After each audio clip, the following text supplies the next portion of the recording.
रात के 10 बज चुके हैं और मैं हूं आप सभी का अपना शाबिज़ मलिक और हाज़िर हूं आप लोगों के सामने फिर से एक क्राइम की कहानी को लेके, एक क्राइम की घटना को लेके। अच्छा, बहुत सारे लोगों ने कमेंट्स करके मुझसे बोला था कि सर संडे की छुट्टी कर लो।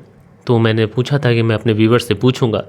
तो मैंने कल के दिन अपने व्यूवर्स से पूछा था और परसों भी पूछा था, तो बहुत सारे व्यूवर्स ने मुझे सलाह दी है कि सर संडे की छुट्टी मत करो तो अच्छा है, क्योंकि हमारी संडे को छुट्टी होती है और थक हार के हम जब हर दिन थके हारे होते हैं तो संडे वाले दिन हम सोचते हैं कि रिलैक्स होकर स्टोरी सुनेंगे। तो संडे को स्टोरी नहीं आएगी तो फिर अच्छा नहीं लगेगा। अच्छा, मैंने भी जब से ये चैनल बनाया था तब से प्रतिज्ञा ली थी कि कभी भी मैं आप लोगों के सामने अपसेंट नहीं होऊंगा। डेली मैं आप लोगों के सामने क्राइम स्टोरी लेके आता रहूँगा, व्यूज़ आएँ या फिर ना आएँ। मैंने आप लोगों के लिए प्रतिज्ञा ली थी तो प्रतिज्ञाबद्ध भी हूँ। लगातार आप लोग को स्टोरी सुना रहा हूँ। अभी कभी कभी कोई अगर इमरजेंसी आ जाती है तब तो कोई बात नहीं, लेकिन वैसे मैंने कभी भी जानकर छुट्टी नहीं ली है। बहरहाल दोस्तों, ये तो एक थी एक औपचारिक बात, लेकिन कई दिनों से बहुत सारे लोगों ने इस तरीके के कमेंट्स किए हैं कि सर एक सी कहानी सुन सुनकर हम बोर हो चुके हैं, कोई नई कहानी लाओ। आप लोगों की बात जायज़ भी है, मैं आप लोगों की बात की कदर भी करता हूँ, लेकिन दोस्तों क्या करूँ, मेरी भी मजबूरी है। अगर आप देखेंगे ज़्यादा समय से अगर पास से हम लोग एक डाटा उठाकर देखते हैं तो हर साल अलग अलग तरीके से क्राइम होते हैं।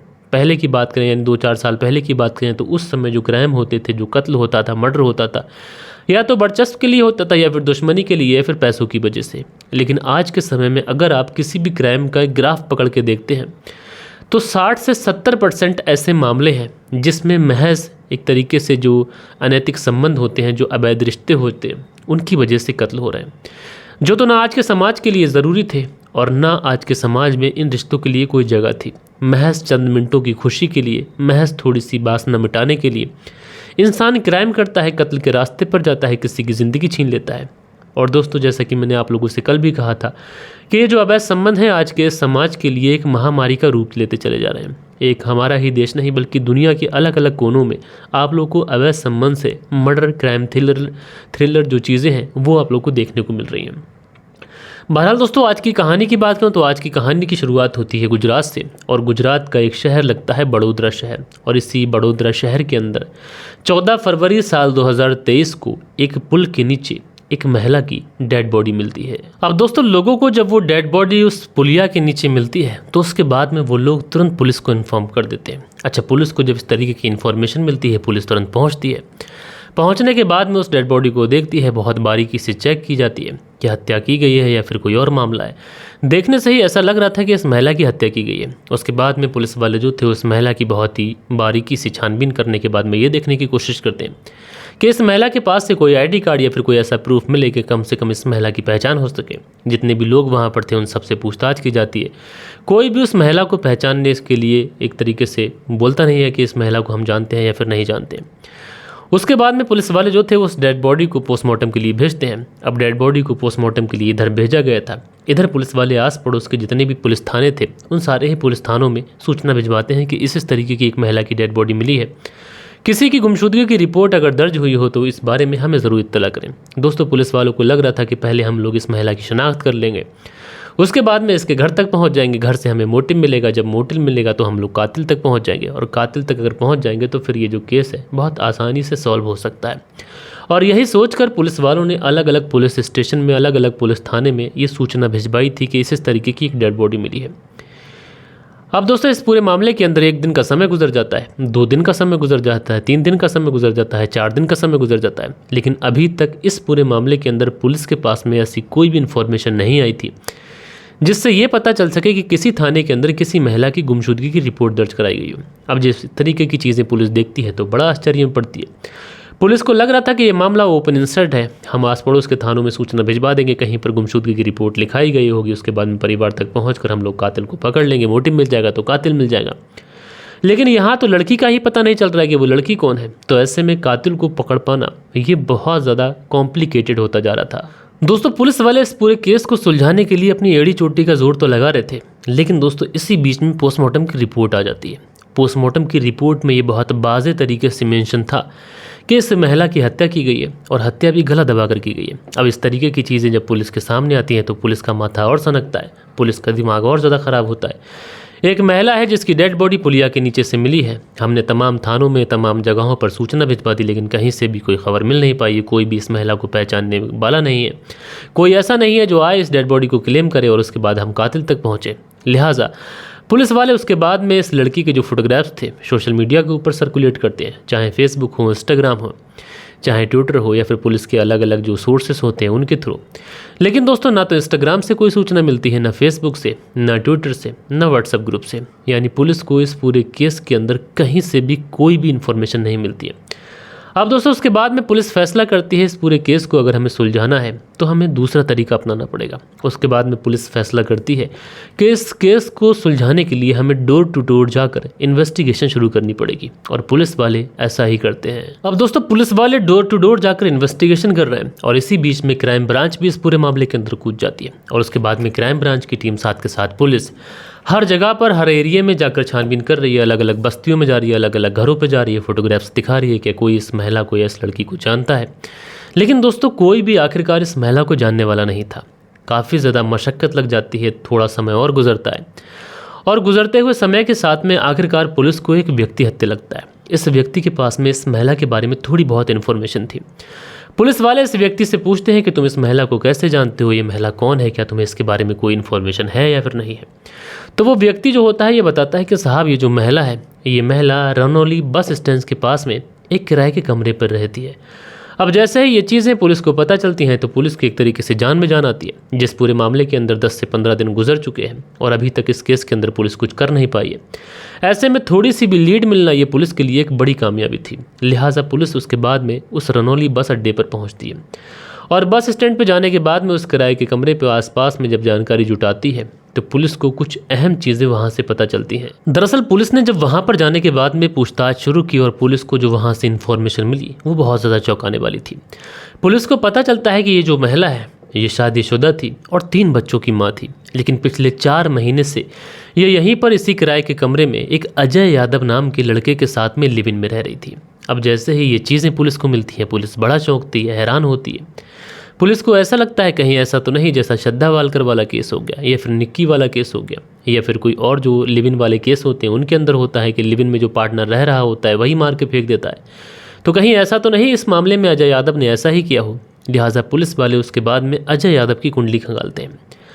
दोस्तों जब अजय यादव की कुंडली खंगाली जाती है तो यहाँ से पुलिस को कुछ अजीब तरीके की चीज़ें मिलती हैं, और ये देखने के बाद में पुलिस का माथा एक बार फिर से खराब हो जाता है। दरअसल जो लड़का अजय यादव था जो इस लड़की के साथ में यानी इस महिला के साथ में लिव इन में रह रहा था वो रहने वाला तो उत्तर प्रदेश का है, और उत्तर प्रदेश में उसकी शादी फिक्स हो गई है, और वो शादी समारोह में अपनी शादी के लिए उत्तर प्रदेश के अपने गाँव गया हुआ है। अब जब पुलिस के सामने ये चीज़ें आती हैं तो पुलिस बड़ा एक तरीके से असमंजस में पड़ जाती है कि ऐसा कैसे हो सकता है। एक व्यक्ति जो लिव इन में रह रहा था उसकी शादी आ गई है तो वो यूपी में है, तो यूपी से भला यहाँ पर गुजरात में कैसे मर्डर हो सकता है।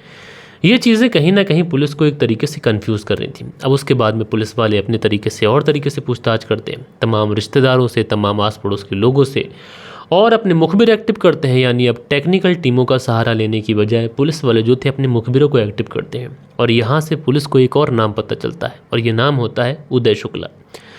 लिहाजा पुलिस वाले अब इस उदय शुक्ला और इस अजय यादव इन दोनों को उठा लेते हैं। उठाने के बाद में इन्हें पुलिस थाने लेके आ जाते हैं और इन दोनों को फ्रंट सीट पर बैठाया जाता है। फ्रंट सीट पर बैठाने के बाद में अब इनसे पूछताछ की जाती है। तो शुरुआत में जब पुलिस वाले इनसे पूछताछ करते हैं तो ये भी पुलिस की पूछताछ को नॉर्मल पूछताछ समझ रहे थे, इसलिए पुलिस को घुमाने की भरपूर कोशिश करते हैं। लेकिन दोस्तों पुलिस को जो जानकारी मिली थी उस जानकारी के हिसाब से ये दोनों कहीं ना कहीं बहुत कुछ जानते थे, इसलिए पुलिस वाले इनके ऊपर सख्ती दिखाते हैं।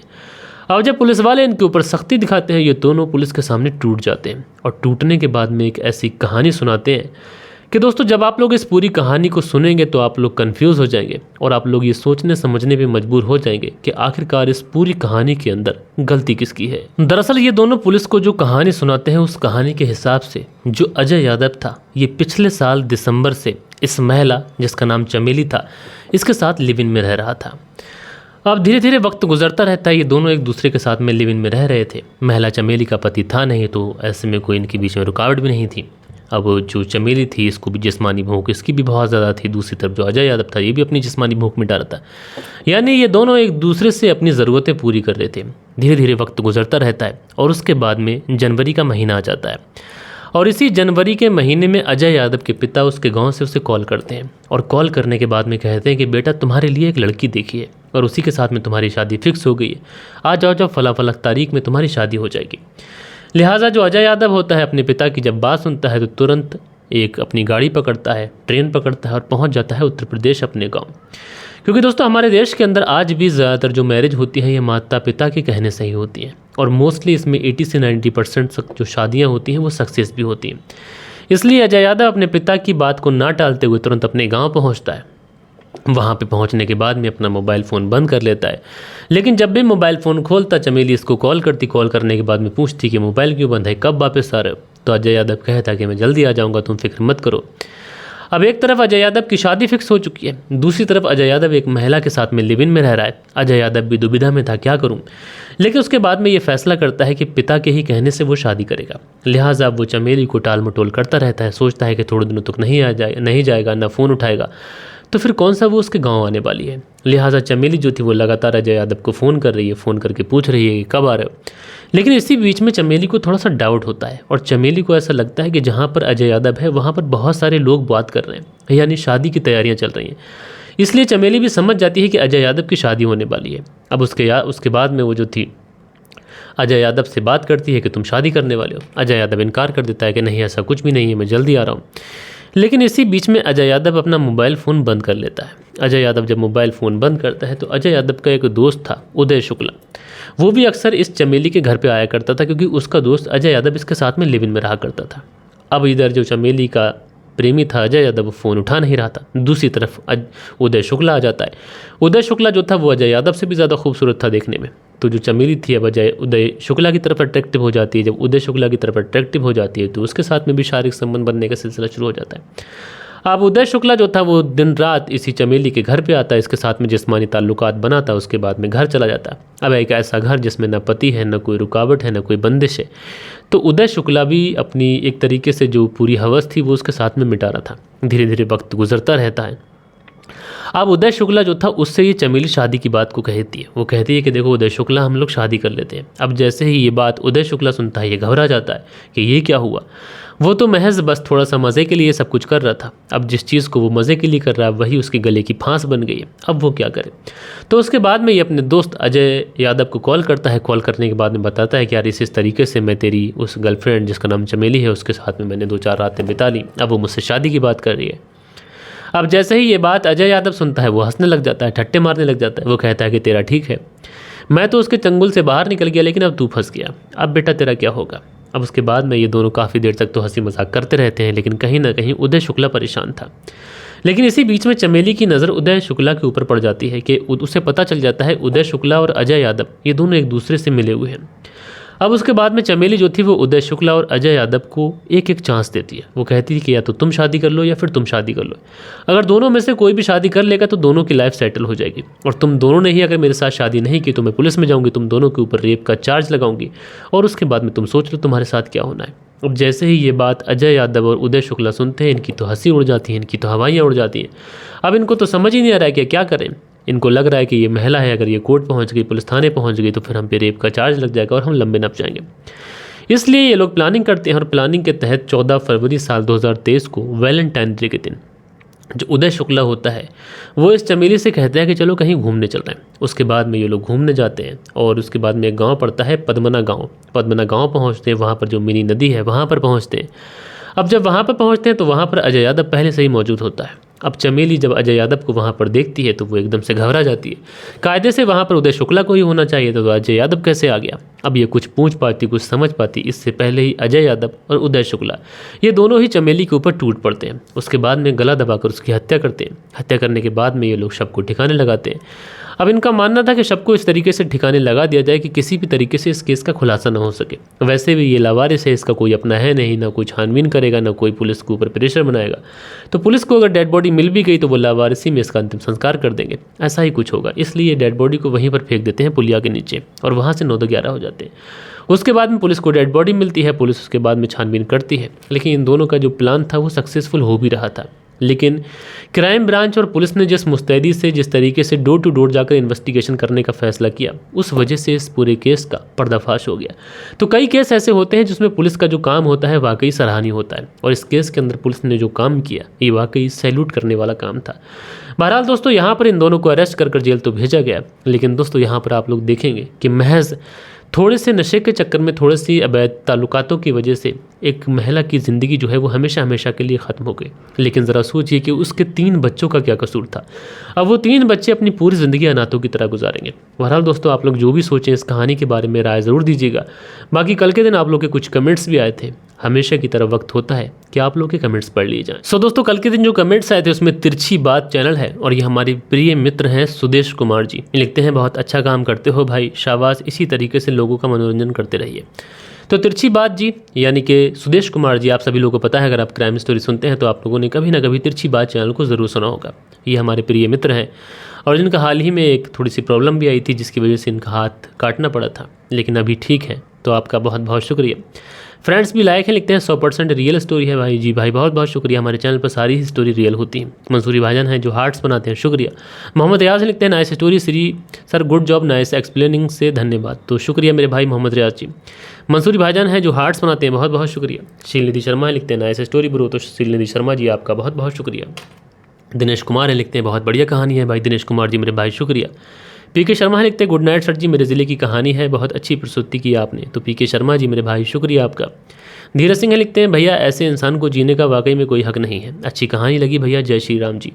तो धीरज सिंह जी मेरे भैया आपका बहुत बहुत शुक्रिया। उसके बाद में अंसारी सुहेल लिखते हैं, बहुत दुख और अफसोस की बात है, ऐसे कातिल दरिंदे हैवान बाप को सख्त सख्त सज़ा मिलनी चाहिए। कुबैत से सुनते हैं भाई, बहुत बहुत शुक्रिया। बालेश्वर बिहारी हैं, लिखते हैं, मलिक साहब जी नमस्कार सर जी, आज मेरा पहला लाइक है और जी आपने जो गलत किया हो भगवान भी उसे माफ़ नहीं कर सकता, थैंक्स सर जी।